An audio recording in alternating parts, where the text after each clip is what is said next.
Praise the lord. ఈ దిన దేవుని వాగ్దానం చదువుకుందాం. నీవు యెహోవా యందు ఆనందించదవు, దేశము యొక్క ఉన్నత స్థలముల మీద నేను నిన్ను ఎక్కించదను అని ప్రభు తన మాటను వాగ్దానముగా నీకు అనుగ్రహిస్తున్నాడు. ప్రభునందు ప్రియులారా, నీవెవరివైనా ఏ స్థలమందు ఉండి ఈ మాటలు వింటూ ఉన్నా ప్రభు నిన్నెంతగానో ప్రేమిస్తూ ఉన్నాడు.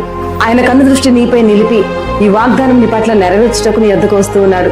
గడిచిన దినములన్నీ ఆయన కాపుదల మనకిచ్చి ఆయన కృప చొప్పున నడిపించిన దేవుడే మరొక నెలలోనికి మనల్ని ప్రవేశింపజేసి ఈ నెలంతయు ఆయన కాపుదల మనకిచ్చినట్లుగా, ఈ నెలంతయు ఆయన యందు ఆనందించినట్లుగా ప్రభు కృప చూపునై ఉన్నాడు.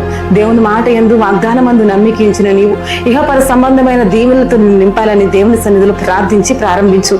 నూతన బలమునిచ్చి ధైర్యమునిచ్చి ఈ నెల ఈ దినమంతయు ప్రభు నిన్ను నడిపించుగాక. ప్రార్థన. తండ్రి నీకు స్తోత్రమయ్యా, ఈ దినమున మీ ప్రియులకు ఇచ్చిన ఈ వాగ్దానం ప్రతి ఒక్కరి పట్ల నెరవేర్చి ఎందరైతే మ్యారేడ్ డేలుగా బర్త్డే జరుపుకుంటున్నారో దీవించి ఆశీర్వదించమని వేడుచున్నాను తండ్రి. ఆమేన్.